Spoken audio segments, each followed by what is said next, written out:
Bonjour à tous. On s'est dit qu'il pouvait être important de profiter de ces rencontres pour vous proposer une table ronde sur la situation des noctules. En fait, pour vous introduire un petit peu le sujet, depuis quelques années, on a pu profiter notamment des calculs de tendance réalisés par le muséum, dont Christian va nous parler juste après, pour nous éclairer sur le fait que la situation de certaines espèces, en particulier les noctules, pouvait être un peu préoccupante. Alors, il y a plein d'hypothèses derrière ce constat. Il y a des hypothèses climatiques, il y a des hypothèses énergétiques, il y a des hypothèses de mortalité diverses. Et on s'est dit que ça pouvait être intéressant de faire un état des lieux de la situation. On va en fait, alors moi pour ma part, je vais peu intervenir, hormis peut-être pour les questions, mais cette situation-là, on l'a retrouvée notamment dans les projets qui peuvent remonter jusqu'au Conseil national de protection de la nature, dont je suis membre. Et depuis quelques années, effectivement, on met une pression assez forte sur les aménageurs pour aller vers une conservation élevée et tenir compte des préoccupations sur les noctules. Mais là, ce qui est important maintenant, c'est de vraiment faire un état des lieux. Et donc, ce qu'on va faire, c'est que d'abord, Christian Kerbiriou du Muséum va nous faire une présentation de l'état de conservation de la noctule commune. Ensuite, on aura deux présentations de Laurent Arthur concernant l'état de l'art sur le secteur du Cher. Ensuite, Thomas Lecampion va aussi nous parler de la situation des noctules, en particulier de la noctule commune en Bretagne. Et puis après, avec Christian, cette année, on a décidé de recruter un stagiaire de M2, Cyprien Kaufmann, qui vous fera une présentation de son stage et qui fera un appel au peuple, parce qu'on va avoir besoin de vous pour justement vraiment éclairer la situation de manière un petit peu plus fine, en particulier sur la noctule commune. Voilà. Ben maintenant, je laisse la parole à Christian, du coup, sur l'état de conservation de la noctule commune. Merci. Du coup, c'est bon, vous m'entendez? Super. Donc moi, je vais commencer par présenter un petit peu des éléments sur l'état de conservation de la noctule commune. Alors si on regarde un petit peu la situation en Europe, notamment avec le reportage de l'article 17, on voit qu'on a une distribution assez hétérogène des statuts avec des régions favorables et des régions très défavorables, et une France coupée en deux. Si on regarde maintenant en France et qu'on utilise par exemple la liste rouge des mammifères, on voit que sa réactualisation en 2017 fait apparaître la noctule commune directement vulnérable, sans passer par la case menace légère. Et elle n'est pas seule à rentrer. Elle rentre évidemment avec des espèces qui sont ultra localisées, comme le murin des marais, le murin d'Escalaret, mais elle arrive aussi avec tout un cortège d'espèces relativement communes, la sérotine commune, la pipistrelle commune. Et ça, c'est assez inquiétant. Quand les espèces communes commencent à arriver finalement dans ces tableaux finalement d'espèces ultra menacées, ça sent pas bon. Alors, ces statuts de vulnérabilité, ils sont basés sur des critères quantitatifs qui ont été approuvés d'un point de vue scientifique, et notamment sur des critères de réduction de la taille des populations. Ça fait plusieurs années déjà, avec le suivi Vigikiro, qu'on alerte sur le fait qu'il y a des populations d'espèces communes qui ne se portent pas bien.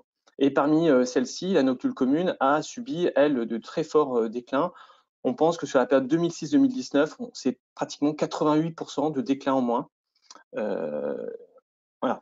Alors, évidemment, ce n'est pas des recensements total de population, c'est même pas des comptages d'individus, c'est des suivis acoustiques.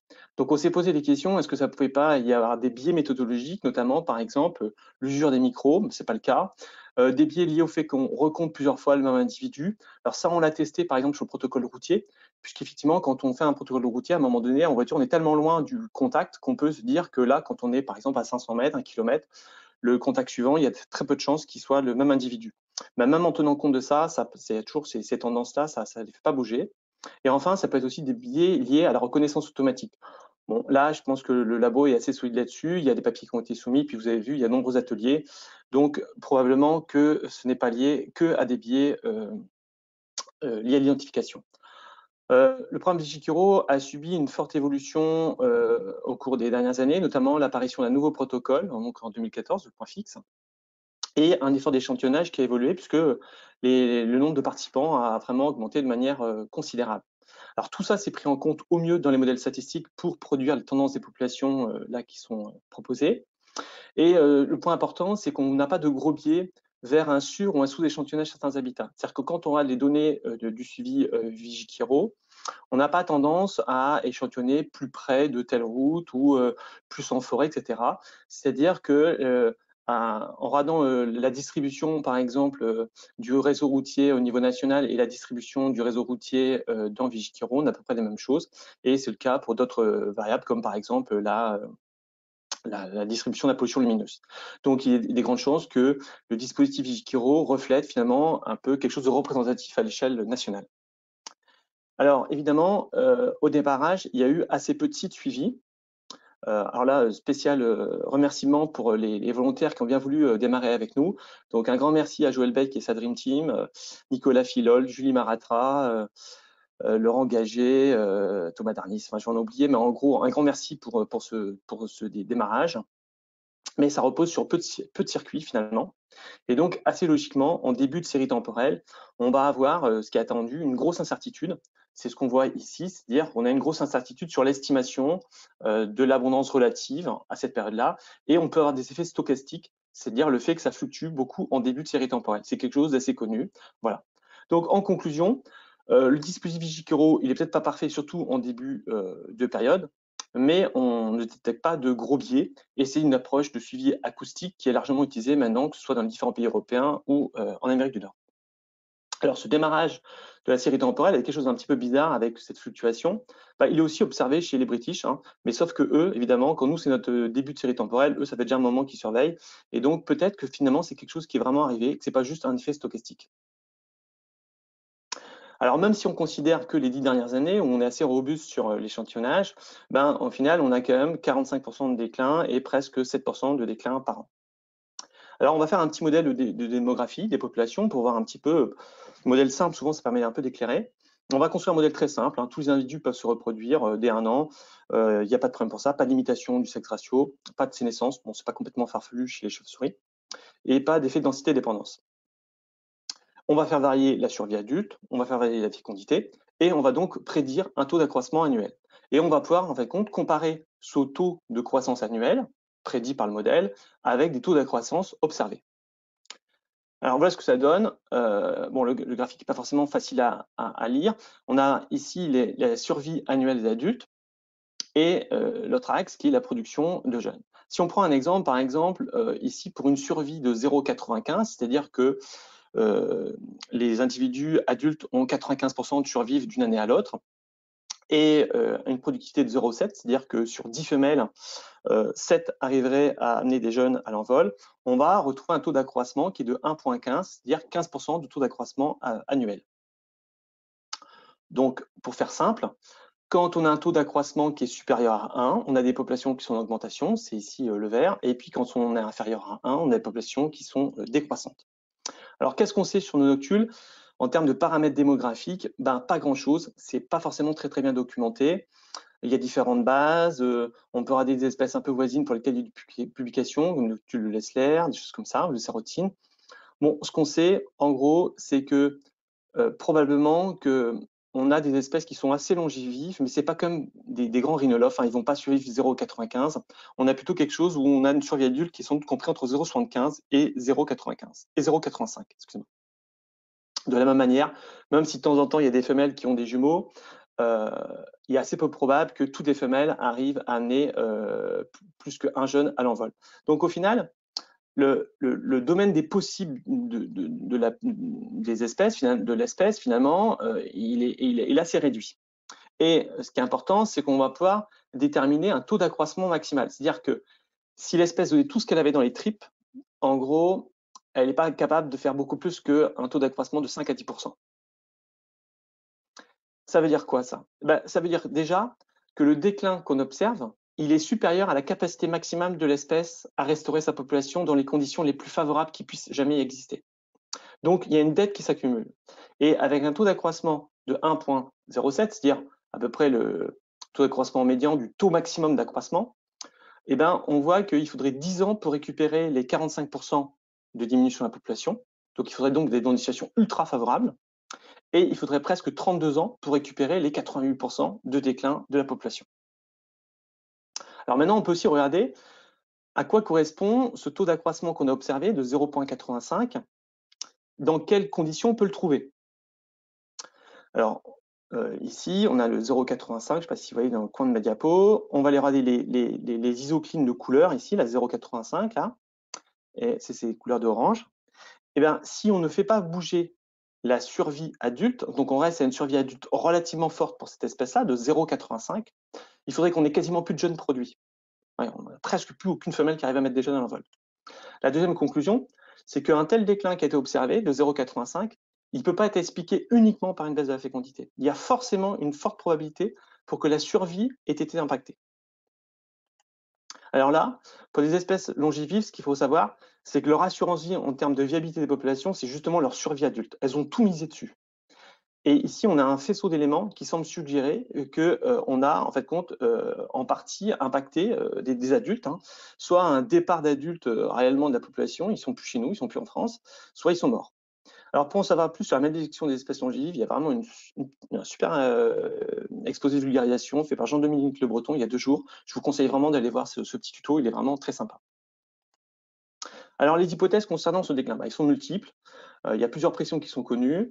On ne va pas forcément tous les passer en détail et on va commencer par l'aspect destruction et dégradation des habitats.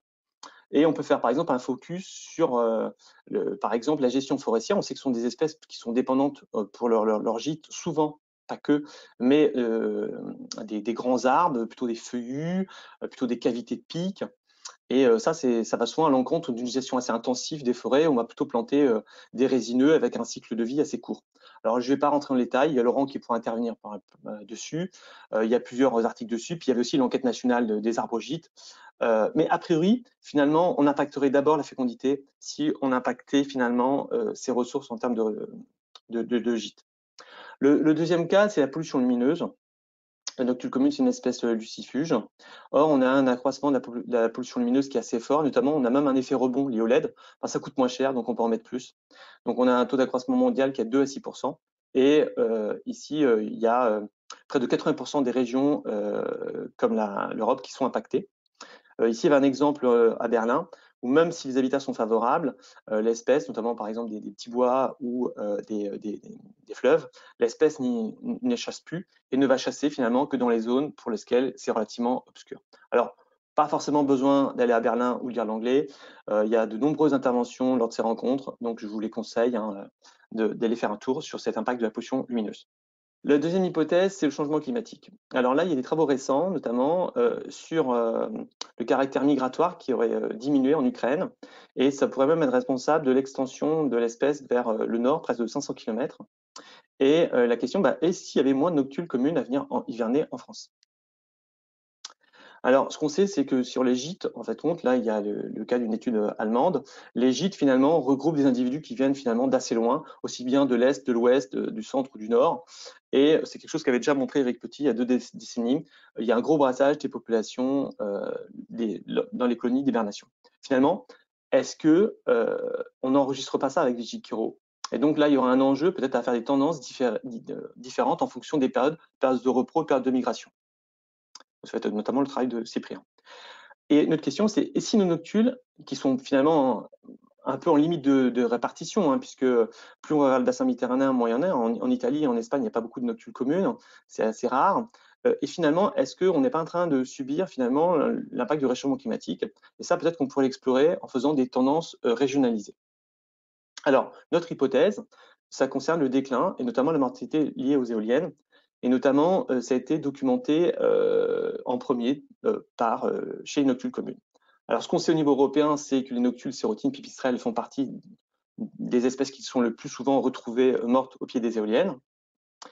Si vous voulez savoir un petit peu plus près de chez vous, il y a l'article que vient de produire Corentin, donc, qui est en thèse avec nous, notamment sur des données brutes sur le Grand Ouest. Et surtout, ne partez pas, il y a la présentation de Thomas sur les Pays de la Loire et la Bretagne. Alors, ce qu'on sait un petit peu sur ces espèces-là, lesquelles sont les plus impactées, sont les espèces de haut vol. Les travaux très élégants de Charlotte, qui a mesuré finalement le temps passé en altitude par les différentes espèces. Et évidemment, nos noctules, communes, lessières, grands noctules, molosses, y passent beaucoup de temps. C'est quelque chose qu'ont aussi retrouvé les collègues de Berlin, mais avec des approches cette fois-ci de suivi GPS. Et donc, ce qu'on sait, c'est que ces espèces-là, notamment la noctule commune, elle va passer beaucoup de temps dans une zone à risque en risque de collision. Alors, de manière beaucoup plus élégante, Charlotte, elle a été de regarder si ce temps passé en altitude pouvait pas être corrélé par la vulnérabilité, et notamment en faisant un ratio entre la proportion des différentes espèces par rapport à leur abondance relative en termes de densité. Et là, ce qu'on voit très nettement, c'est que même si c'est la pipistrelle qui a le plus de cadavres, finalement, ces populations sont plus importantes. Et au final, les espèces les plus sensibles, finalement, ça va être les noctules, les 3 noctules, le molosse et la sérotine bicolore. Alors, ce qu'on sait, c'est que ce sont les espèces migratrices qui sont les plus sensibles à l'éolien. On le sait depuis longtemps déjà. Les articles de Voigt le montrent. On sait qu'évidemment, c'est les espèces migratrices, mais les populations locales sont aussi impactées. Donc, il n'y a pas que les espèces qui viennent de loin qui sont impactées par les éoliennes. Alors, est-ce que ce taux de mortalité, finalement, il est susceptible d'impacter la viabilité des populations? Parce que c'est essayer de chercher à faire une étude américaine sur l'Asurus cinereus. Et dans le scénario démographique le plus probable, c'est-à-dire qu'ils estiment qu'il y a entre 200 000 et 400 000 chauves-souris tuées par les éoliennes en Amérique, dont 38% de l'Asurus cinereus, avec une taille de population estimée à peu près à 2,5 millions et un taux d'accroissement annuel qu'ils ont estimé à peu près à 1,015, ils ont prédit qu'au final, s'il n'y a pas d'éolienne, la population est stable. C'est ce qu'on voit. Elle est un tout petit peu au-dessus de la ligne bleue là, à 1,00. Elle est à 1,015. Il y a une marge, pas grand-chose. Et pour que la population puisse se maintenir viable en Amérique, il faudrait qu'elle ait un taux d'accroissement de 1,06 pour une population de 2,5 millions de chauves-souris, enfin d'Asurus. Ça veut dire que cette ligne rouge-là montre que au final, il y a un gap énorme entre le taux d'accroissement qu'elle a actuellement et ce qu'il faudrait qu'elle fasse pour survivre avec la densité d'éoliennes sur le continent américain. Et là, on est à 1,06, on est probablement à la limite finalement biologique de ce que l'espèce, même si tout était le plus favorable du monde, puisse être capable de faire, de par vue les contraintes évolutives sur ces traits biologiques. Alors, la prédiction, c'est qu'ils prédisent évidemment que la population va être réduite de 90% dans 50 ans et que la probabilité d'extinction, c'est-à-dire la probabilité que cette espèce-là disparaisse de l'Amérique du Nord, elle est de 20%, ce qui est complètement hallucinant. Alors, qu'est-ce qu'il en est chez nous? On peut regarder sa cousine, la noctule commune, c'est à peu près le même gabarit. C'est une migratrice au vol. En termes de maximum de longévité, on est à peu près sur les mêmes ordres de grandeur. Alors, on n'a pas finalement, enfin peut-être, mais moi je n'ai pas vu de nombre de cadavres estimés à l'échelle du continent. On a des estimations pour l'Allemagne, on est déjà à 300 000, presque le même ordre de grandeur que trouvent les Américains. Donc 33% de noctules communes. Alors, les taux de pourcentage de noctules communes par rapport au nombre de cadavres varient selon les régions. Il y aura un quiz pour savoir si vous avez suivi la présentation de Thomas. La taille de population, alors en Europe, on n'a pas grand-chose, mais si on se confie au rapportage de l'article 17, la valeur maximale, c'est 0,6 millions. C'est sans doute sous-estimé, peut-être, mais on est inférieur à ce que proposent les Américains pour leur Ladurus cinereus. Et enfin, le taux d'accroissement annuel, il est surtout beaucoup plus faible. En France, on a 0,85 à 0,93, ce qu'on prend comme estimation. Et en Angleterre, on est à 1,015. Vous voyez, ça sera étrangement pareil que ce qu'ont les Américains. Donc, la conclusion, même si on n'a pas encore fait le travail d'estimation, c'est un travail qu'on va faire là avec un projet qui a été financé pour 3 ans, il est très très peu probable que les prélèvements occasionnés par les éoliennes n'impactent pas la viabilité des populations, puisque finalement, il y a des grandes chances qu'on ait plus de chauves-souris sur le tapis, une population qui soit plus faible et un taux d'accroissement qui est plus faible. On ne va pas faire mieux que les Américains. Donc, en résumé, j'ai débordé, mais j'ai fini, c'est ma conclusion. Ces dernières années, la pollution nocturne a connu un fort déclin en France. Les causes de ce déclin restent évidemment à éclaircir, quantifier, hiérarchiser. Mais ce qu'on sait déjà, c'est qu'au vu de l'ampleur du déclin actuel, de la faible capacité de restauration des populations et de la faiblesse des effectifs des populations, tout prélèvement va sans doute impacter à moyen terme la viabilité des populations. Voilà.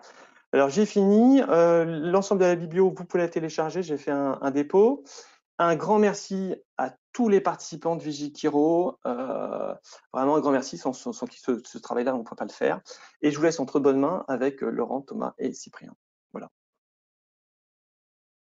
Alors, merci beaucoup, Christian. Pour le moment, on a 2 petites questions qui ciblent en fait une de Yves Bas qui demande si on ne peut pas citer les pressions sur les milieux aquatiques, parce que cette espèce, finalement, a une spécialisation assez forte sur ces milieux. Et une de Johan Roulet qui demande aussi si l'hypothèse de la perte de proie pourrait être avancée pour cette espèce comme hypothèse. Oui, là, je pense que la liste pourrait être longue. Hein. Elles sont toutes les milieux aquatiques, évidemment. Et donc, avec le problème d'artificialisation des berges, le problème notamment, on connaît le cas des aliments de grands arbres, dont des canaux qui sont coupés. On a évidemment la ressource en insectes. On sait que ça a diminué à l'échelle des différents groupes. Le Vigikiro a notamment montré que les grandes sauterelles, certaines espèces de grandes sauterelles diminuaient. Les Allemands ont montré que même dans les espaces protégés, les insectes diminuaient. Le suivi des papillons français montre et européens montre que ça diminue. Donc évidemment, la ressource en insectes aussi a diminué. Maintenant, ce qu'on montre, c'est que cette qualité de l'habitat, façon de contribuer à diminuer effectivement le taux d'accroissement des populations. Mais vu qu'on est une espèce longévive, il y a des grandes chances que finalement, quand la qualité de l'habitat diminue, on n'ait pas des diminutions aussi fortes que ça, finalement. On devrait avoir un déclin plus léger. Pour moi, je pense que là, ce qu'on montre, c'est qu'il y a autre chose. Il y a certainement finalement la survie adulte ou lors des individus qui viennent plus chez nous. Mais il y a quelque chose qui se passe au niveau des adultes aussi. Très bien, merci pour les réponses.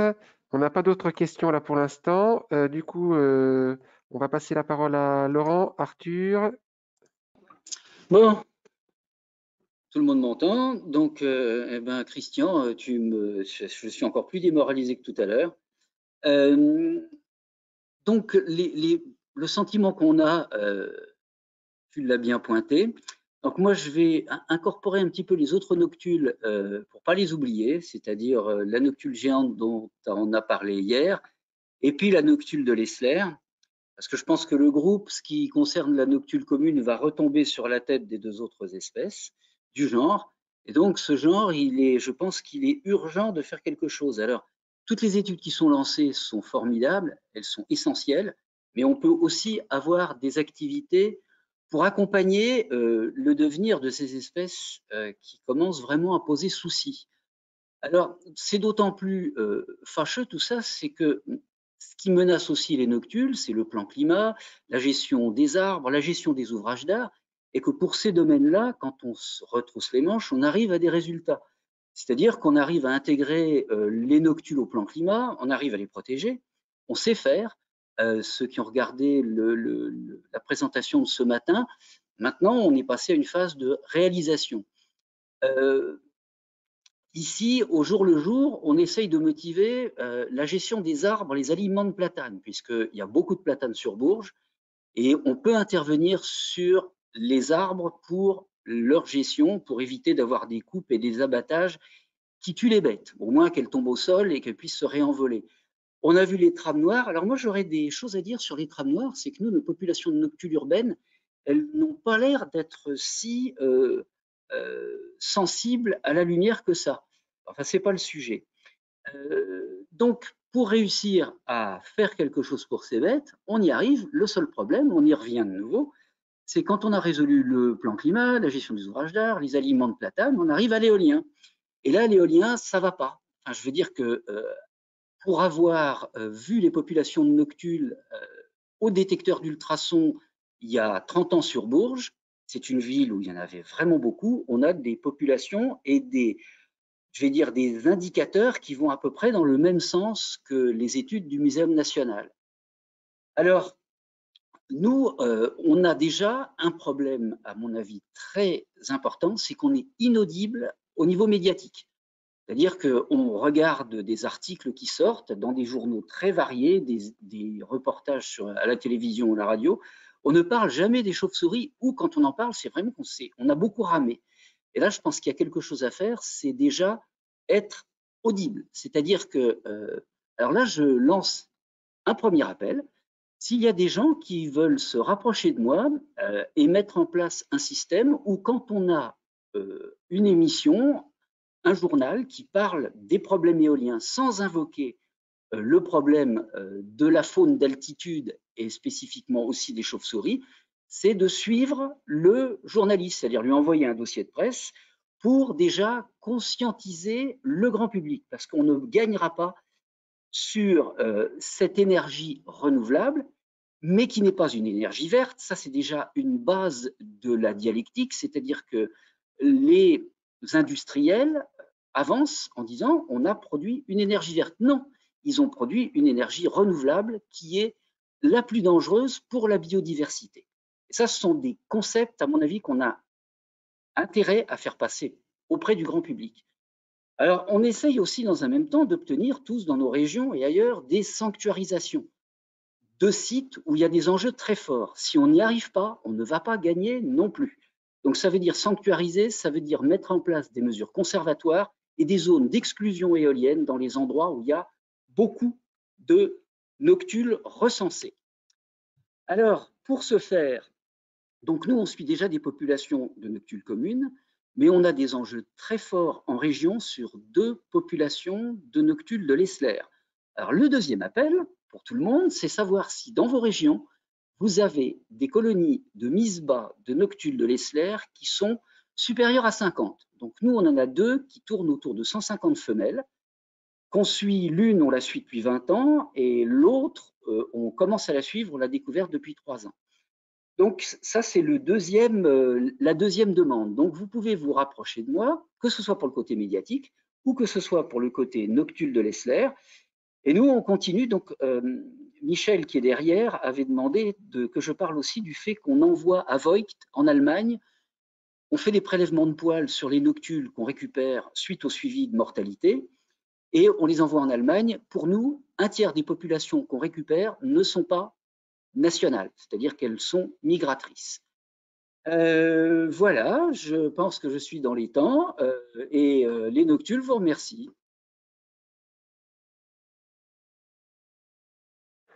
Pas de questions, semble-t-il, par rapport à ton intervention, Laurent. Je ne sais pas si vous voulez, si Laurent Tillon avait des questions de son côté ou pas. Sinon, je donne la parole au suivant.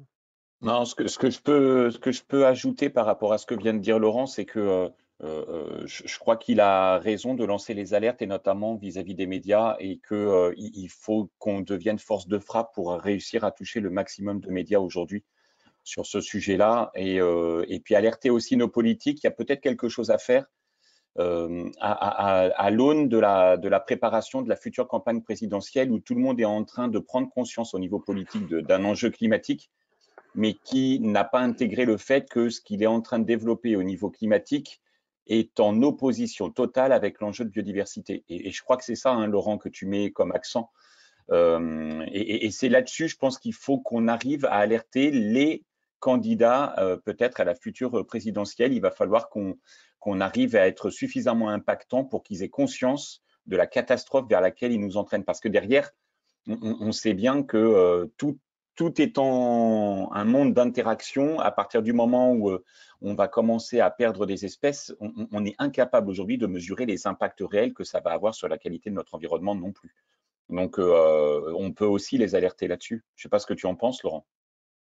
Ah oui, moi je suis complètement d'accord, et je pense qu'après vient se greffer sur ce problème-là, parce que pour l'instant on travaille sur les espèces de haut vol, il va falloir commencer à travailler sur les espèces de moyen vol, parce que maintenant, avec les gardes basses, avec les augmentations de rotor, il y a une incompatibilité entre les espèces de haut vol à plumes ou à poil et l'éolien. On aura beau retourner le problème dans tous les sens, mettre des bridages, ou alors on met en place des bridages et on bride du coucher du soleil au lever du soleil, et au bout d'un moment, il va y avoir un problème de rentabilité. Donc là, je pense que économiquement, c'est un défaut. Je veux dire, le nucléaire, c'est la gestion des déchets, et l'éolien, c'est la biodiversité. Alors, du coup, ça commence à réagir. Il y a Charlotte Romer qui pose une question à Laurent Arthur. Elle voudrait que tu précises tes dires sur un tiers de population des noctules ne viennent pas de France.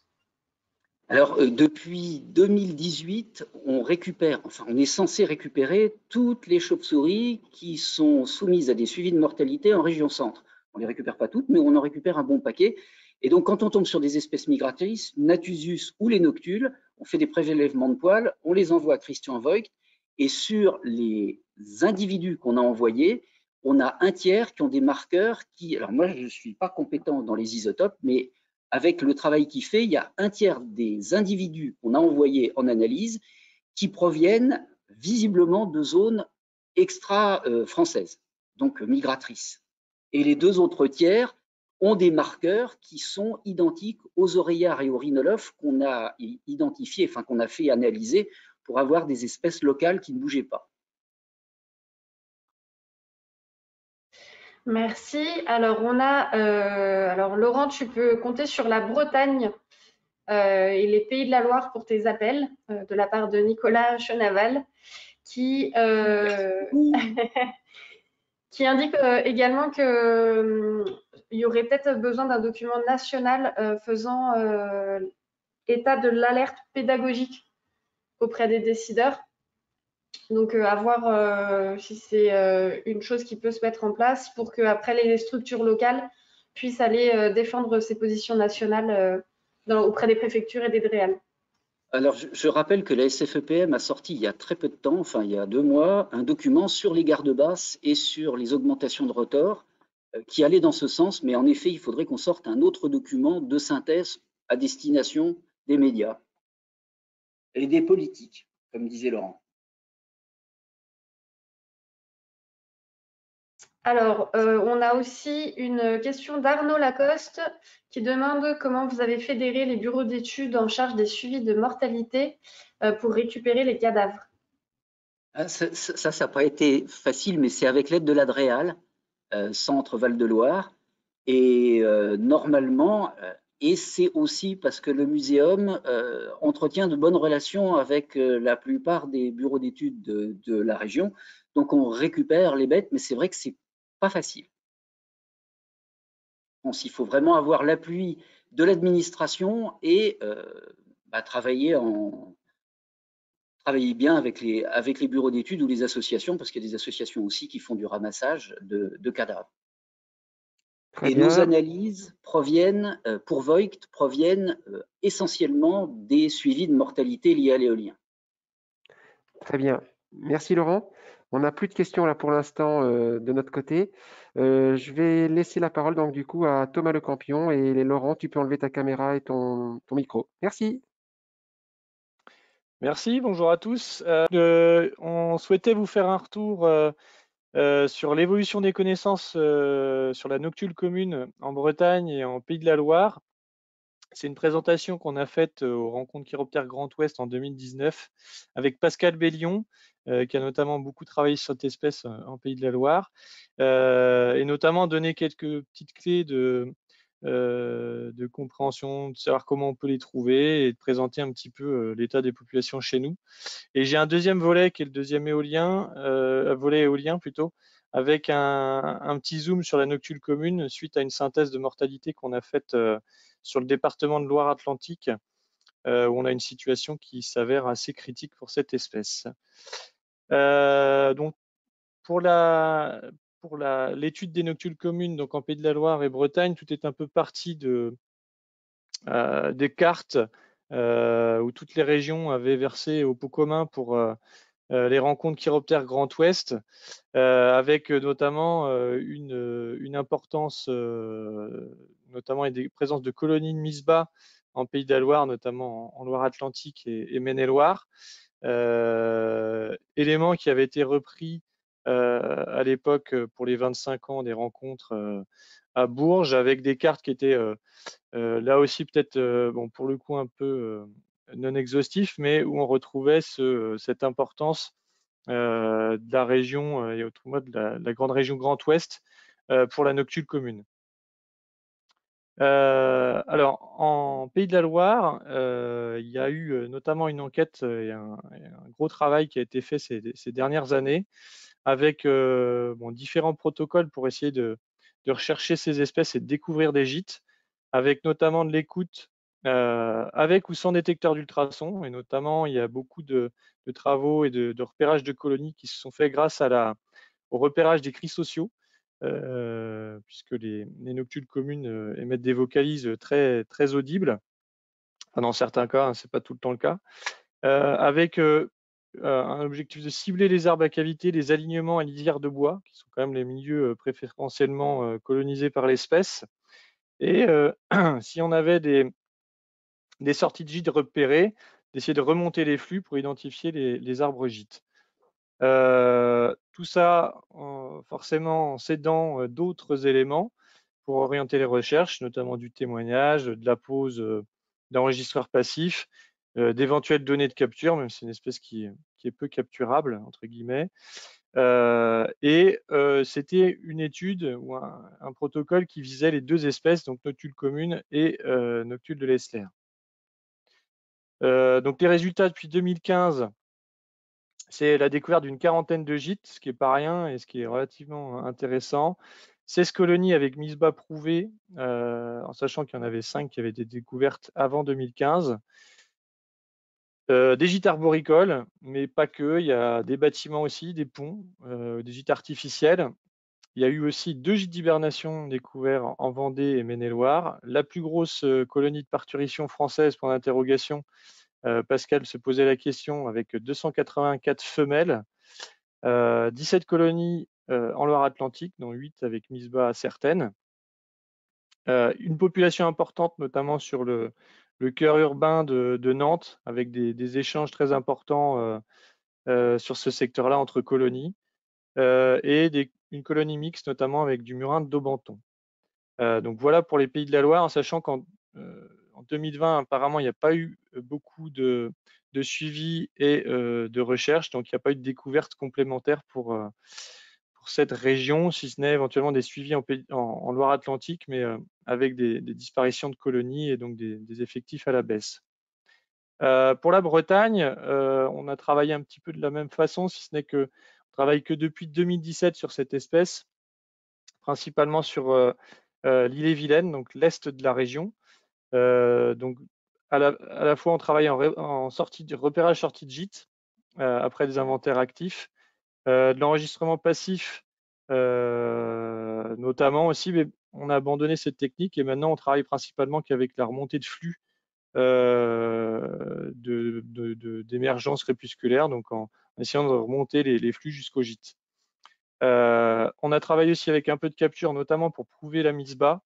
Il s'avère que finalement, on arrive maintenant désormais à prouver la MISBA sans la capture. Et puis, le suivi et comptage au gîte avec des films infrarouges, notamment quand on est dans des arbres avec des houppiers assez hauts et que il est difficile d'aller compter et d'avoir des comptages exhaustifs. On peut s'aider de cette caméra.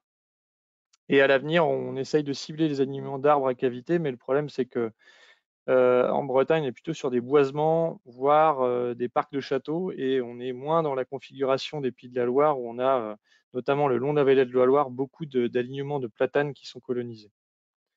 Donc les résultats en Bretagne, c'est la découverte de la MISBA, donc la preuve de la MISBA pour la région, découverte de 6 gîtes uniquement en Ille-et-Vilaine, avec 3 colonies où la MISBA a été prouvée, 5 gîtes arboricoles et un bâtiment et une grosse colonie en bâtiment, donc ce bâtiment avec 347 individus, avec des effectifs qui semblent maximum au printemps. Donc ça, c'est les effectifs de 2020. Les gîtes, j'en ai déjà un petit peu parlé. On a une majorité d'arbres gîtes qui sont en platane, mais en Ille-et-Vilaine, c'est principalement le chêne avec des gîtes trous de pique. On a quelques bâtiments. On a notamment le bâtiment ici, là où on voit la sortie de gîte de 200-300 noctules tous les ans. Et des ponts aussi. Voilà. Donc c'est assez variable, mais pour le moment, on n'a pas d'individus ou de grosses colonies dans des immeubles. En tout cas, ça n'a pas été découvert pour le moment. On s'est amusé à faire un petit bilan de tous ces effectifs et de tous ces comptages. Alors, ce n'est pas les mêmes années pour les différents départements, mais en gros, sur l'ensemble de la période 2017-2020, sur 5 départements, donc principalement Pays de la Loire et l'Ille-et-Vilaine pour la Bretagne, on est à 30 colonies de MISBA identifiées pour 1240 femelles estimées. Hein, voilà, ça reste des comptages pas forcément exhaustifs pour les sites, mais bon, au moins ça a le mérite de commencer à avoir chiffrer un peu la population.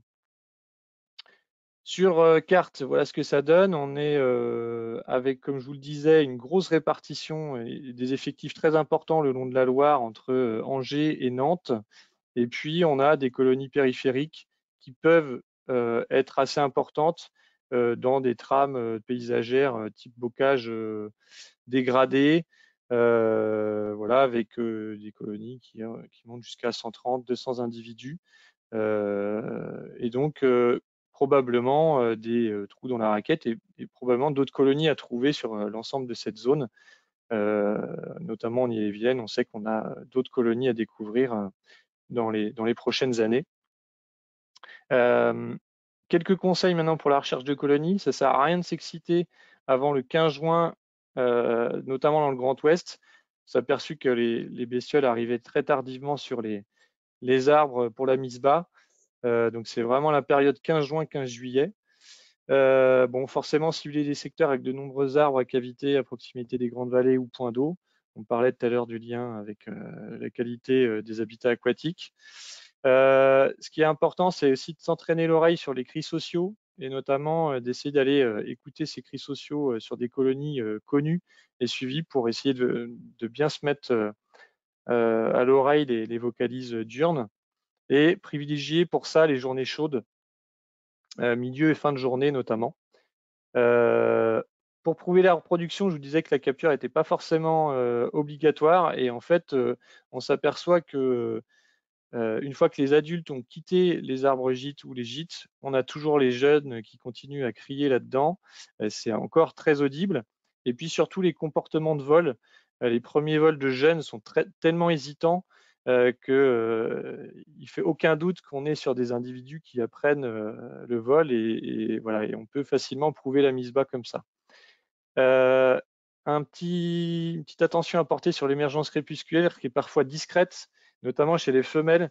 On a des axes de sortie de gîte qui sont des fois uniquement orientés à l'est et dans des problématiques de recherche, des fois on s'est aperçu qu'on était à quelques mètres, quelques centaines de mètres de la colonie et on pouvait très bien ne capter quasiment aucun individu. Donc ça, c'est voilà, faut se méfier. La hauteur aussi, certaines colonies ne prennent que peu d'altitude et en fait sont finalement assez peu visibles et collent assez bien à la végétation.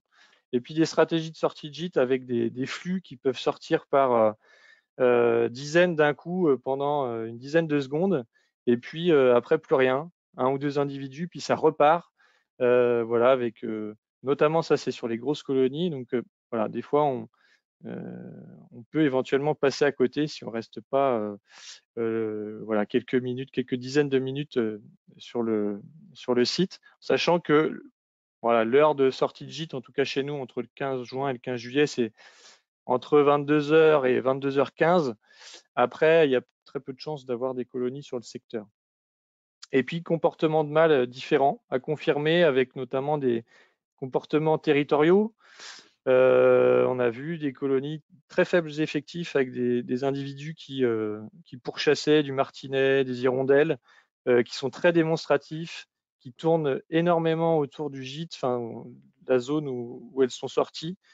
Et ça ressemble pas vraiment au comportement de ce qu'on a pu observer autour des colonies de mise bas avérées. Pas mal de questions et de problématiques, notamment l'instabilité des colonies. Il y a pas mal de colonies qui bougent et donc ça, c'est clairement un problème pour le suivi. La question des effectifs printaniers plus élevés et notamment quelle explication à ces effectifs. Bon, il y a plein de choses qui nous viennent en tête et plein d'hypothèses. L'étalement des naissances et dates de dispersion des jeunes et des femelles. Voilà, c'est pareil, on ne sait pas trop à quel moment ça se fait. Est-ce que c'est tout d'un coup? Est-ce que c'est au fur et à mesure, ce qui semble être un peu le cas, et ce qui peut complexifier les suivis? Les statuts des individus qui mettent bas dans le Grand Ouest, est-ce qu'on a encore de la migration? Est-ce que on est sur des populations qui sont sédentaires? Est-ce que ça descend plus au sud? Voilà, encore beaucoup de questions. Donc, je remercie toutes les personnes et structures mobilisées dans le cadre de ces études, toutes les structures qui ont participé, et notamment le département d'Ille-et-Vilaine qui finance un temps de travail pour suivre et travailler sur cette espèce. J'enchaîne rapidement sur la synthèse de mortalité des chiroptères sous les éoliennes de Loire-Atlantique avec un zoom sur la noctule commune. On a travaillé à l'analyse de 61 rapports de suivi ICPE cette année, cette fin d'année, et on a mis en évidence une mortalité sur le département qui est absolument importante et assez flippante. On a notamment plus de 529 cadavres répartis sur 32 parcs, dont 69 noctules communes. Là, il y a un lien évident qui se fait avec la présentation de Christian au début. Avec ces 69 cadavres référencés, on est à peu près à 13% de cadavres en fait, qui représentent la noctule commune. C'est la troisième espèce la plus impactée et quasiment à égalité avec la pipistrelle de Cules. Là, on est bien sur un seul département.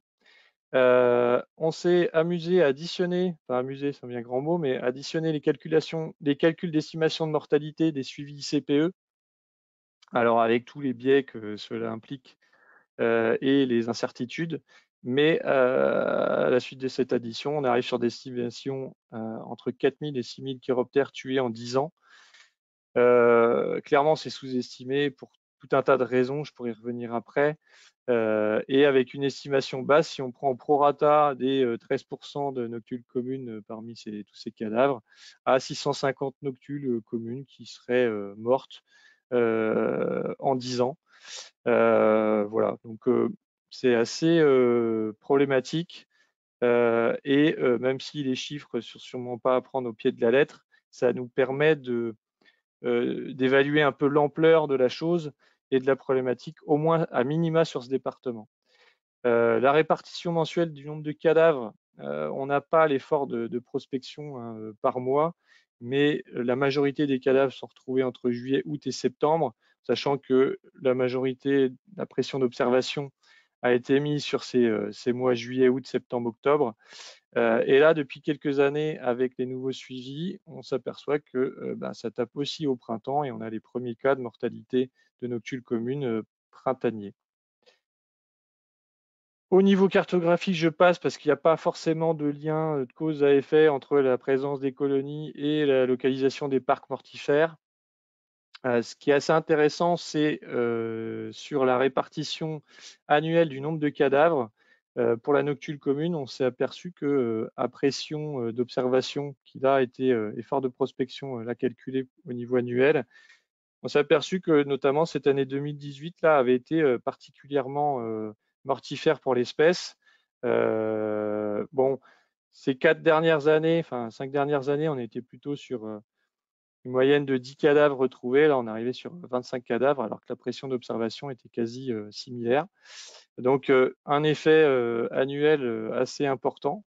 On a retrouvé la même chose sur la pipistrelle de Nathusus, avec là, pour le coup, l'année 2016 qui était particulièrement mortifère, chose qu'on n'avait pas retrouvée les années d'après.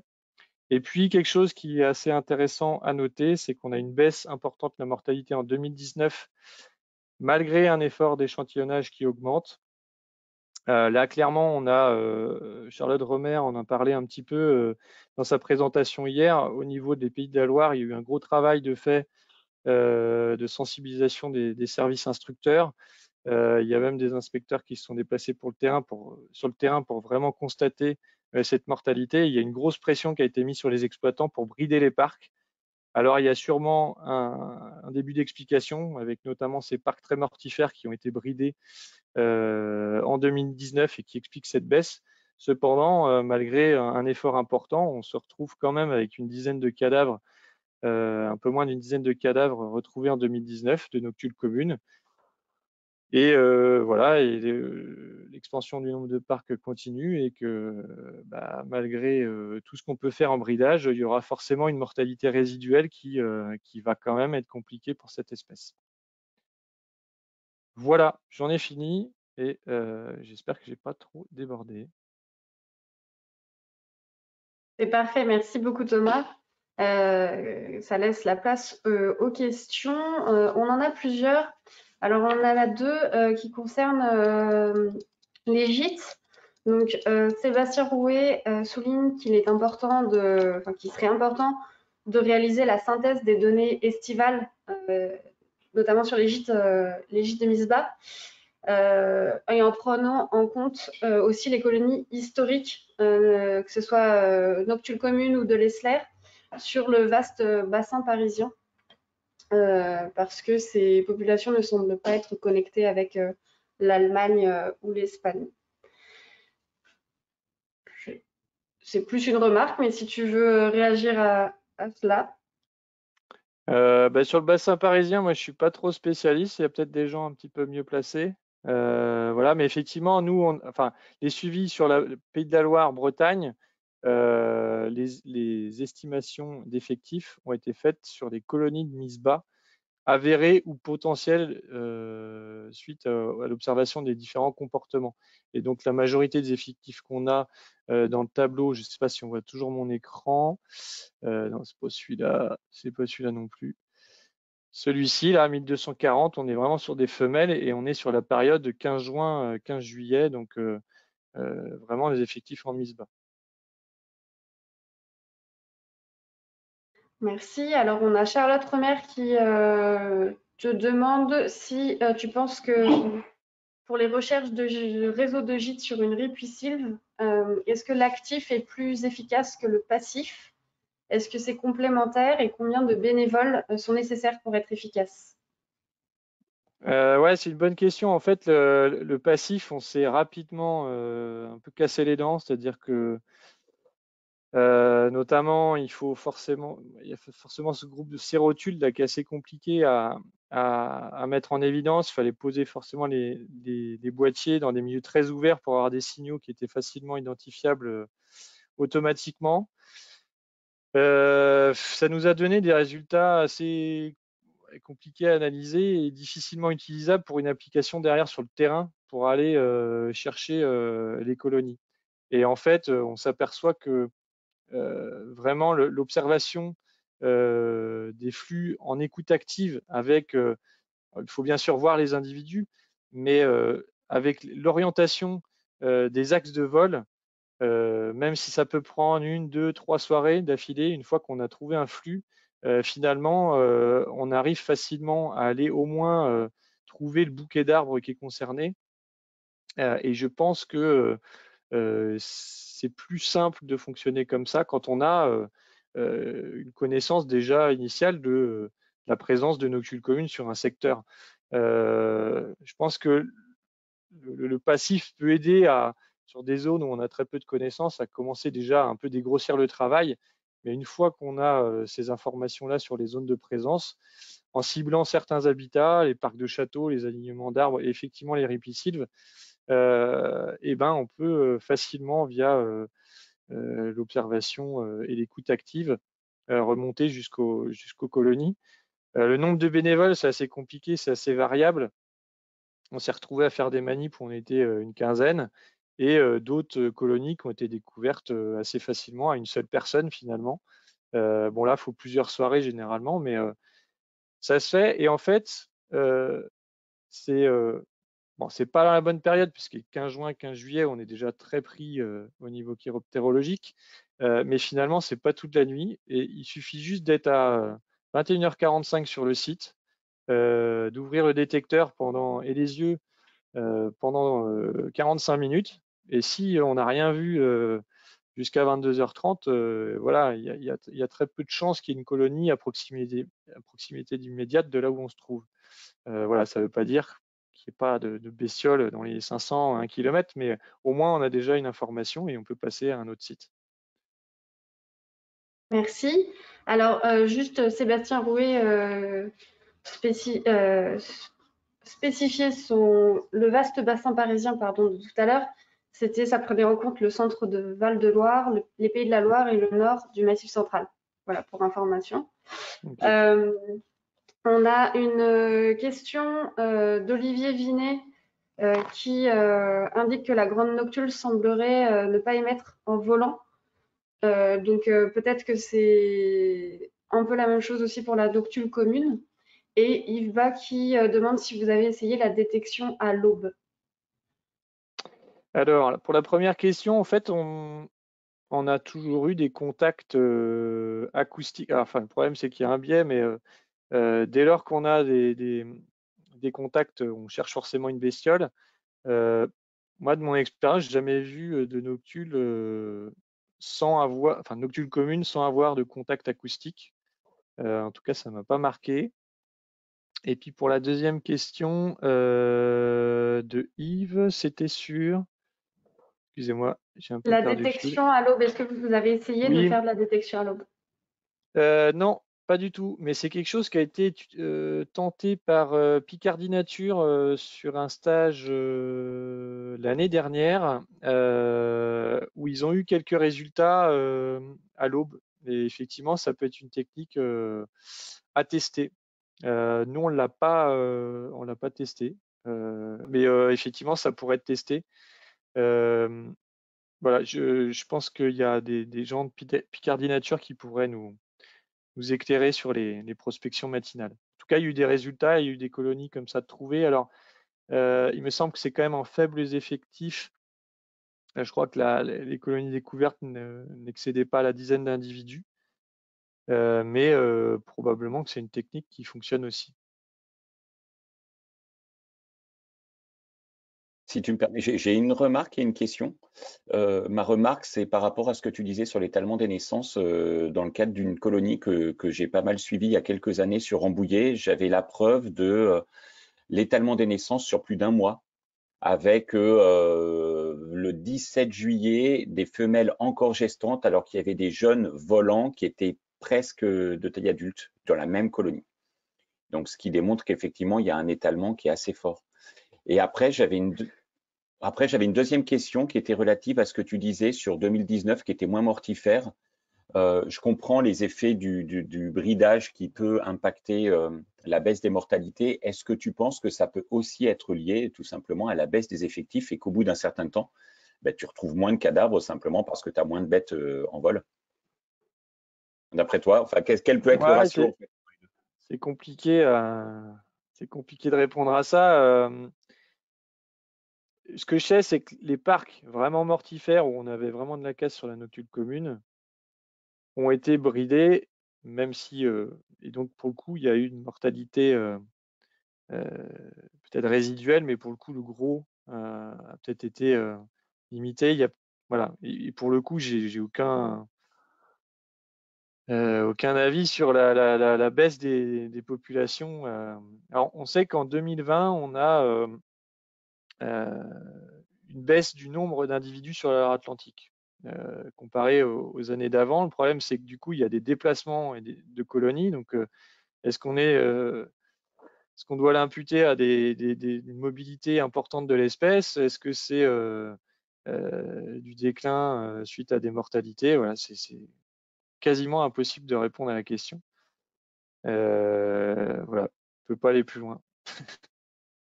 Pour du coup compléter ce que tu as dit Thomas tout à l'heure sur la Picardie, donc Lucie Dutour confirme bien qu'ils ont eu des résultats probants avec les prospections à l'aube, avec un maximum de 8 individus en gîte arboricole. Et Pascal Belion précise que pour les Pays de la Loire, plus de la moitié des colonies ont été découvertes en journée et pas au crépuscule. Ça, du coup, c'était pour les questions sur la partie gîte. Il y a pas mal de questions sur la partie justement mortalité et éolien, pardon. Et notamment une remarque de Jean-François Julien qui disait qu'au Canada, Barclay avait observé une baisse de mortalité analogue à ce que tu as montré sur l'Azurus. Et il craignait que ça traduise une diminution de la population. Donc voilà, suite aux remarques de Laurent Tillon. On a une question aussi. Pardon. De Charlotte Granizo. Alors, c'était sur la communication d'avant de Laurent Arthur, mais ça concerne tout le monde. Elle demandait finalement à partir de combien de contacts de noctules considère-t-on qu'il y en a beaucoup? Est-ce qu'on peut espérer un seuil limite qui permette de proscrire un projet éolien sur un secteur?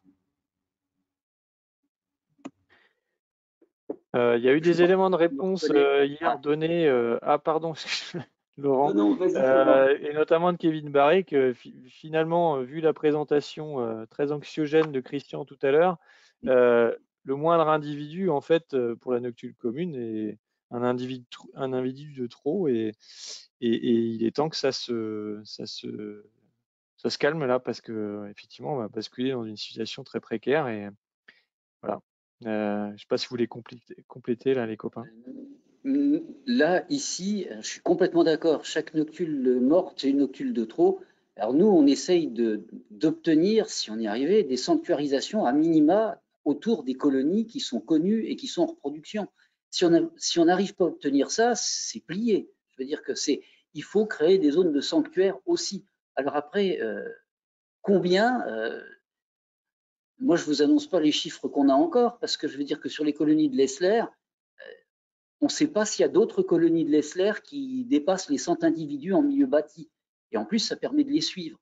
Donc moi, je pense qu'il faut des sanctuarisations en plus. Ce que je pourrais rajouter là-dessus, c'est que effectivement, en CNPN, on a vu des dossiers arriver sur des secteurs dans des régions où il y avait quasiment plus du tout de contact de noctules. Et puis, on considérait négligeable le fait qu'il y ait 2 ou 3 contacts de noctules communes. Et la stratégie qu'on adoptait en CNPN, c'était plutôt de dire aux pétitionnaires que justement, il restait plus que 2 ou 3 noctules, et que si on s'autorisait la possibilité de développer un parc pouvant tuer ces 2 ou 3 noctules, c'était l'extinction de la population dans le secteur. Et que du coup, au contraire, ça traduisait le fait qu'on avait atteint un seuil qui faisait que la mort d'un individu n'était plus acceptable. Juste un petit point de détail d'organisation, il reste 15 minutes et il y a encore Cyprien qui doit faire absolument sa présentation avec l'appel au peuple. Alors en fait, il reste un peu plus, on s'est trompé, on a jusqu'à 12h30. Okay. C'est pour ça que là, du coup, on laisse un peu plus la place aux échanges. Christian, je crois que tu voulais réagir, et après, on va pouvoir… Bon, alors désolé pour ma présentation anxiogène. C'est vrai que cette actualisation des tendances là faite par IFBA, là, elle est inquiétante, voilà, donc on va pas se le cacher, voilà. On a essayé de gratter un peu dans tous les sens. Je pense que le travail de Cyprien va un peu apporter là-dessus. Je pense que pour cette question des seuils, on va essayer de mener un travail. Là, on a 3 ans de financement. C'est Kevin Barré qui va prendre le travail. Donc, on pourra avoir des estimations. Mais moi, bon, j'aime pas faire les règles de 3 là comme ça sur la table rapidement. Mais là, ce que vient de montrer Thomas, en fait, compte est vraiment inquiétant parce que bon, il nous dit d'accord, on a des trous dans la raquette, on ne suit pas toutes les populations. Mais on voit qu'il a pas des milliers d'individus. Quand il en a, c'est 10, 20. Enfin, la moyenne, je crois, c'est une quarantaine d'individus. Là, moi, j'ai fait sa petite règle de 3, mais en gros, si en Loire-Atlantique, tu as 400 et quelques noctules, bon, on multiplie par 2 pour les modèles, enfin, pour faire un truc équilibré, on est à 900 individus. Et si on rapporte à ce qui a été trouvé au tapis dans la Loire-Atlantique, c'est-à-dire 650 fois divisé par 12, on arrive à peu près à 54. Et 54 divisé par les 900, on est à peu près à un prélèvement de 6%. 6%, c'est déjà beaucoup plus que le ratio de l'étude de l'Asus Cinereus aux États-Unis. On est plutôt autour de, je crois, 3-4%. Ça veut donc dire que si c'est vraiment ça, c'est-à-dire que, alors c'est vrai que peut-être qu'il y a beaucoup plus de colonies qu'on ne connaît pas et que les populations sont beaucoup plus grandes, mais on sait aussi que les estimations de mortalité, avec les problèmes de persistance, le fait que tous les éoliennes ne sont pas suivies, pas tout le temps, enfin, on voit qu'on est déjà sur un ordre de grandeur qui est inquiétant. Enfin, je pense que ça, c'est vraiment quelque chose à retenir. Là, pour la Loire-Atlantique, l'ordre de grandeur des individus qui sont trouvés au tapis par rapport à la taille de population, c'est quelque chose de très inquiétant. Donc, évidemment, on peut toujours se dire, on va affiner, on va améliorer, on pourrait faire des modèles pour estimer mieux les tailles des populations, on pourrait faire aussi des modèles pour mieux estimer la taille des mortalités. Mais est-ce qu'on va réellement changer les ordres de grandeur? Changer les ordres de grandeur, ça veut dire qu'en gros, on ne va pas beaucoup améliorer le nombre d'individus trouvés par terre. On est déjà sur une bonne estimation, on va peut-être augmenter de 1 ou 2%. Et par contre, on s'est trompé finalement, les noctules, il n'y en a pas quelque chose comme 900, mais il y en a peut-être je sais pas, 50 000 quoi, en Loire-Atlantique. Ça, effectivement, c'est un changement d'ordre de grandeur. Mais c'est pas sûr qu'on soit sur un changement d'ordre de grandeur. Donc, c'est inquiétant quand même. Donc, désolé pour le message anxiogène. Hein. Je suis vraiment désolé. Non, voilà. mais c'est très bien. Faut aussi savoir lancer les alertes et s'appuyer sur ce qu'on a. Moi, l'objectif, effectivement, c'était de montrer que localement, il y avait des chiffres et que même si, effectivement, ça tient à des études qui sont pas forcément bien menées, qu'on a des biais, qu'il y a plein de choses on a des ordres de grandeur qui font extrêmement inquiétants et voilà. Et Bon, puis, c'est une réalité. Hein. c'est Enfin, ça. je veux dire, faut pas se voiler la face non plus, c'est une réalité. On est peut-être en train de perdre notre population nationale de noctules communes. Les deux autres, elles vont peut-être suivre dans la foulée. Et on a des outils, en particulier ce que vous faites tous les uns et les autres, soit dans le suivi de gîte d'un côté qui peut servir de référence, et on en parlera avec Cyprien juste après, et puis en même temps tout le programme Vigikiro, on a maintenant les outils qui peuvent commencer à nous éclairer et du coup à éclairer les décideurs sur la stratégie à adopter si on veut vraiment viser la conservation de ces espèces. Donc c'est important. Hein. Merci à tous. On va laisser la parole maintenant à Cyprien Kaufmann. Très bien. Alors, donc bonjour à tous. Donc Cyprien Kaufmann en master 2 gestion de la biodiversité à l'université Paul Sabatier de Toulouse et donc en stage au sein du CESCO, au Muséum national d'histoire naturelle à Paris, et donc co-encadré par l'ONF avec Laurent Thier. Donc je vais vous présenter rapidement mon stage et ses objectifs, et donc qui portent sur la situation de la noctule commune en France suite aux résultats des données de Vigikiro, entre autres, et qui se déroule donc de mars à août. Si on prend un exemple, comme disait Laurent tout à l'heure par rapport à la forêt de Rambouillet, où il y avait aux alentours de 2004 jusqu'à 2010 voilà, de fortes concentrations d'individus, mais notamment donc des places de champs, la présence de tous les stades de reproduction, de nombreuses cavités utilisées avec des lieux de mise bas. Et depuis 2010 environ, tous les lieux sont quasiment abandonnés, alors que voilà, la gestion du milieu est en faveur de cette espèce, il y a la proximité de nombreux points d'eau et de nombreux arbres à qualité. Et donc ça soulève une question, est-ce qu'il y a d'autres cas similaires et quels seraient les facteurs pouvant expliquer cette situation? Et donc ce stage sera en deux parties avec une étude, enfin, des études statistiques et un suivi de l'espèce. Donc, concernant les études statistiques, l'un des premiers objectifs, ça va être d'harmoniser les différentes sources de données qui proviennent donc de Vigikiro, de l'ONF ou d'autres, ainsi que les informations provenant de la bibliographie pour faire une grosse synthèse par rapport à l'espèce au niveau national, et donc d'identifier les facteurs à l'origine de ce déclin, notamment donc par rapport à l'évolution de l'occupation du sol, des structures paysagères, l'influence des parcs éoliens et aussi du changement climatique. Et donc, pour à la fin, pouvoir proposer des actions, enfin des actions de modalités de gestion par rapport à cette espèce pour remédier à ces facteurs. Donc, pour y parvenir, il faudra prendre en compte de nombreux facteurs, donc notamment la constitution et donc l'évolution du paysage, mais aussi la temporalité et les conditions météorologiques, l'influence que peut avoir donc les parcs éoliens, les différents types de parcs éoliens et leur type de fonctionnement, l'évolution du tissu urbain avec notamment l'effet de l'éclairage, et aussi la gestion du milieu où vivent les noctules communes. À ça, on peut ajouter aussi les changements globaux avec le réchauffement, les changements de température, et aussi la différence de gestion par rapport à cette espèce à l'étranger, étant donné que c'est une espèce migratrice. Donc au niveau des analyses, je vais effectuer des analyses de population, des tendances de population, donc par rapport à une échelle plus locale que le niveau national. Donc d'abord par rapport à des régions biogéographiques, et après on verra peut-être pour affiner un peu plus. On va faire aussi des tendances de population par rapport à tout ce qui est temporel, voilà, au niveau des périodes, début été, fin été. Et il y aura aussi donc ces tendances de population par rapport à l'effet densité des parcs éoliens, et aussi pourquoi pas voir par rapport à un gradient nord-sud par rapport justement à cet effet de changement climatique. Et ce qui pourrait être donc aussi intéressant, ça serait d'utiliser les données issues des suivis de gîtes pour effectuer aussi ces tendances de population. Mais ça reste à voir au niveau de la faisabilité. Et on va voir aussi par la suite qu'il va y avoir besoin de données par rapport à ça. Au niveau donc du deuxième volet du suivi de l'espèce, ça va être surtout de relancer des prospections à des endroits ciblés afin de compléter notamment les données gîtes, mais aussi les données acoustiques.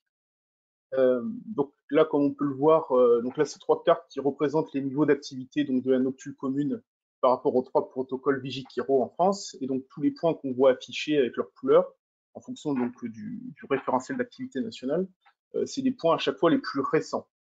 On a aussi en haut à gauche donc de nouveau la carte prédictive de distribution, et ce qui serait intéressant, c'est de recouper un peu tout ça, de voir les endroits qui n'ont pas été encore très prospectés récemment en tout cas, et là où il pourrait y avoir de la noctule commune, mais aussi de relancer, ça on va le voir juste après, voilà, donc de relancer là où il y avait de l'activité, mais là où il n'y a pas eu de nouveau de prospection récemment. Et donc voilà, échantillé dans les zones encore vierges vis-à-vis de la carte prédictive. Et donc la mise en place éventuellement donc, de gîtes de référence au niveau de colonies de bonne santé, là où il y a des colonies de BISBA, afin de pouvoir faire par la suite un suivi annuel afin de suivre l'évolution donc, de ces colonies, voilà, au niveau régional et donc au niveau national à la fin. Et donc je lance un appel à contribution pour des données, donc notamment des données de gîtes, voilà, afin d'augmenter la connaissance au niveau national. Et bon, il faudra voir au niveau de la faisabilité pour évaluer les tendances de population grâce au gîte.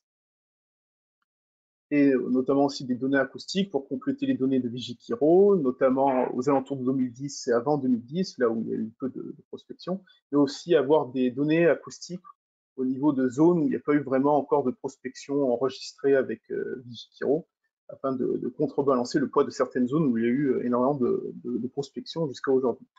Et donc, je vais mettre à disposition un fichier Excel pour les données acoustiques et gîtes. Donc, voilà, n'hésitez pas soit à me demander ce fichier Excel, soit à m'envoyer déjà vos données si elles sont déjà prêtes. Et après, moi, je m'occuperai de les formater comme j'en ai besoin. Et donc, l'idéal, ça serait peut-être avant l'été, avant peut-être les terrains, mais de toute façon, l'analyse statistique se fera en parallèle des terrains.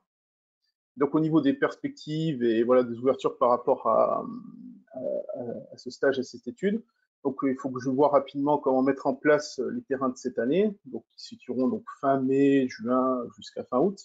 Et soit je peux me déplacer si c'est voilà dans mon aire de déplacement, soit je peux voir avec des personnes motivées pour le faire ou le faire avec elles. Voilà, ça va être aussi mettre en place un protocole de suivi en faisant une synthèse des différentes méthodes voilà, qui ont été vues jusqu'à présent, afin de voir comment mieux, au niveau national, pouvoir faire un suivi d'année en année, d'essayer de trouver des nouvelles colonies le plus facilement possible et de suivre l'état des colonies surtout. Et donc il y avait aussi une autre petite problématique qui pourrait être intégrée au stage, c'est voir l'influence au final de cette espèce sur la régulation d'insectes ravageurs de forêt, avec notamment par exemple le cas du hanneton. Voilà, et je vous remercie pour votre attention. Merci Cyprien pour le respect du timing. Alors, on a une remarque d'Olivia Garcin, alors qui réagissait sur les présentations du début, mais qui concerne un peu toute la table ronde finalement, qui indique qu'elle travaille beaucoup sur les parcs éoliens en Champagne-Ardenne, notamment suivi acoustique et mortalité, et qu'ils rédigent des synthèses au niveau régional avec publication et qu'ils ont un gros jeu de données sur cette espèce. Voilà, donc pour information, on invite bien évidemment les personnes à te contacter. Et voilà, on a aussi une question de Yann Gagé. Donc ça concerne un peu tout le monde, hein, de la table ronde, qui pose la question finalement que l'éolien, on le sait tous, présente une menace forte pour des espèces comme les noctules.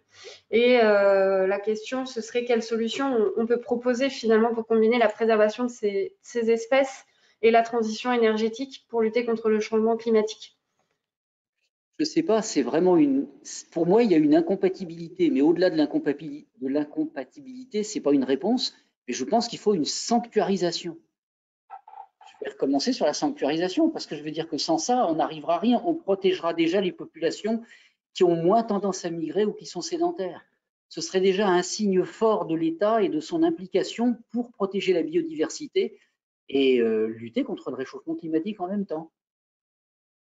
Ouais, d'autant que finalement, là, nous, ce qu'on voit apparaître maintenant, c'est des parcs de plus en plus proches des milieux favorables. On a pu, nous, en tout cas, sur la Loire-Atlantique et Bretagne, d'espace, avec le mitage de l'habitat, en fait, pour respecter ces zones de 500 mètres des habitations, on se retrouve à avoir des parcs éoliens qui se rapprochent dangereusement des massifs forestiers, voire même qui s'y implantent, et on arrive sur les milieux les plus intéressants pour ces espèces. Donc, il y a un moment, ça devient effectivement incompatible, je suis d'accord avec Laurent, et il y a effectivement quelque chose de l'ordre du...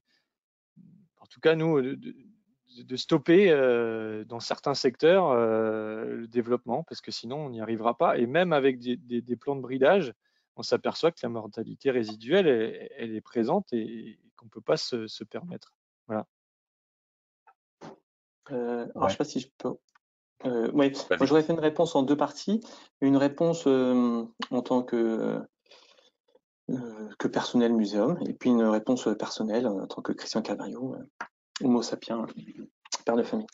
La première, en fait, compte, c'est que je pense que si on prend la séquence ERC, c'est-à-dire qu'on voit qu'il faudrait d'abord, ça a été dit par, je pense, pas mal de monde ici, et c'est un peu ce qui en ressort pour l'éolien, ce qui manque, c'est une planification, et que la planification biodiversité, elle n'arrive pas à la fin quand on a déjà choisi qu'on allait mettre l'éolienne à cet endroit-là, mais que de la même manière que pour qu'on fasse très attention aux avions qui volent, qu'on ne les perturbe pas, qu'on fait très attention aux châteaux, qu'on fait très attention aux vignes, etc. On préfère aussi tout aussi important à la biodiversité, que ça n'arrive pas en dernier lieu. Donc je pense que le point numéro 1, c'est la planification, et donc l'idée de sanctuaire, d'endroits où c'est pas possible de mettre des éoliennes parce qu'il y a des enjeux de biodiversité. Je pense que ça devrait être une réalité. Ça, je pense que c'est le point numéro 1. Le bridage, je pense que sur les éoliennes qui sont déjà en place, il faut militer pour qu'il y ait du bridage. C'est toujours ça de gagner. Enfin, c'est-à-dire qu'une fois qu'elles sont en place, alors il commence à y avoir quelques procès qui commencent à arriver à avoir comme conclusion qu'on peut démanteler les éoliennes qui sont mal placées parce qu'il y a des enjeux de biodiversité. Mais bon, il faut aller devant les tribunaux, il faut gagner des tribunaux, il faut après qu'ils soient démantelés. Et toutes ces années qui passent, finalement, c'est toujours des chauves-souris qui sont tapis. Donc je pense qu'il faut militer pour déjà une réduction, une bridage. Je pense ça suffit pas, mais il faut le faire. Et après, la compensation, c'est tout simple. C'est extrêmement difficile de compenser en fait, contre des bêtes comme ça, puisque on peut jouer que sur... on va pas faire de l'élevage, on va pas élever des noctules quelque part pour les relâcher.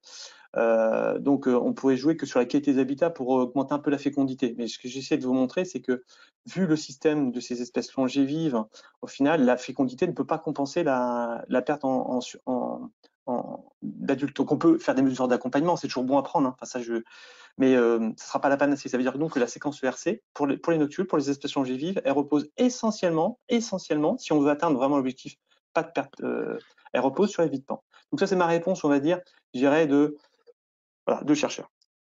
Alors après, à titre individuel, j'en profite ici, donc je change de casquette, je ne suis plus du tout chercheur muséum, c'est peut-être pas évident, mais je vais le faire. Pour moi, je pense qu'il y a un problème, on parle de rentabilité énergétique. Et le problème de l'énergie et de la biodiversité, on l'a déjà vu au cours des différents débats qu'il y a eu. Par exemple, Charlotte, quand elle a parlé, elle est intervenue, elle a fait son enquête sur les DREAL, et elle a demandé, en fait, pour tout ce qui était cadavres, etc., tout ce qui était régulation éolienne, elle a demandé au service biodiversité de la DREAL. Et au final, tout le monde lui a dit, mais non, mais Charlotte, tu n'as pas tout bien compris. Les éoliennes, c'est l'énergie, c'est pas la biodiversité. C'est exactement la même chose au ministère. Moi, quand je dois discuter pour les éoliennes ou pour avoir des interlocuteurs, en fait, compte, il y a d'un côté le service de l'énergie, de l'autre côté l'ADEME, la biodiversité. C'est pas les mêmes choses. Et alors qu'on voit bien que, effectivement, et ça c'est un problème, je vous laisse aller voir, il y a un très bon article en français dans The Conversation sur ce problème-là en France, c'est qu'on découpe les problèmes énergétiques liés au changement climatique des enjeux de biodiversité. C'est deux choses qu'on va être compte séparées en France, c'est pas du tout les mêmes, alors qu'en fait compte, c'est deux choses qui sont intrinsèquement liées.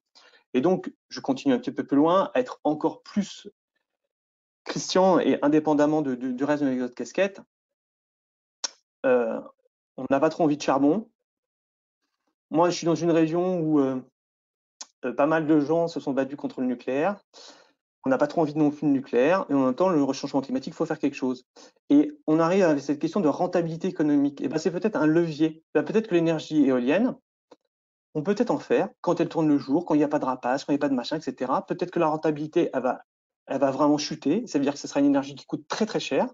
Mais peut-être que si on faisait le calcul de l'énergie qu'on paye actuellement avec EDF avec en fait compte de l'énergie nucléaire, si on faisait les vrais coûts que ça coûte, et en fait compte tout l'investissement qu'il y a eu dans les années 50, 60 sur le nucléaire, si on mettait ça dans la table, on ne payerait pas du tout le prix d'électricité qu'on le paye actuellement.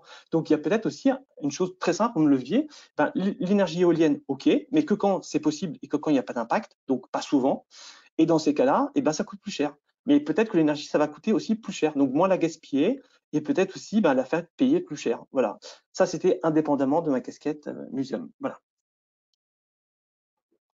Si je peux me permettre de rebondir, je suis 100% d'accord avec toi, Christian, sur ce dernier point.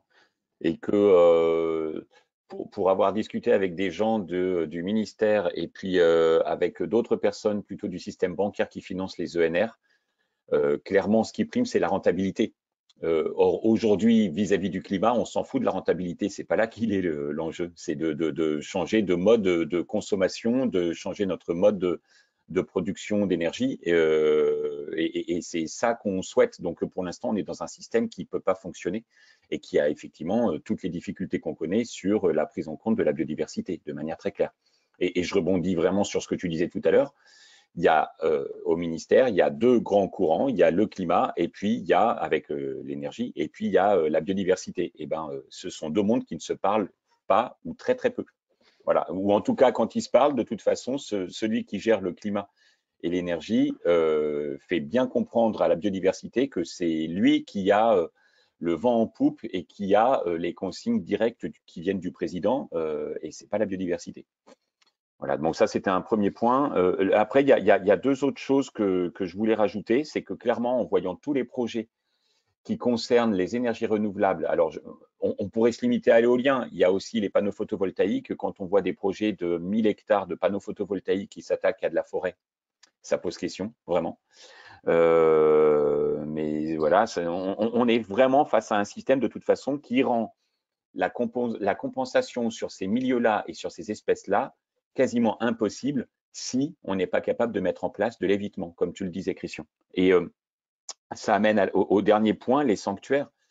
En fait, je suis 100% en phase avec ce que tu proposes, Laurent. La seule question que je pose, c'est mais sur quelle surface?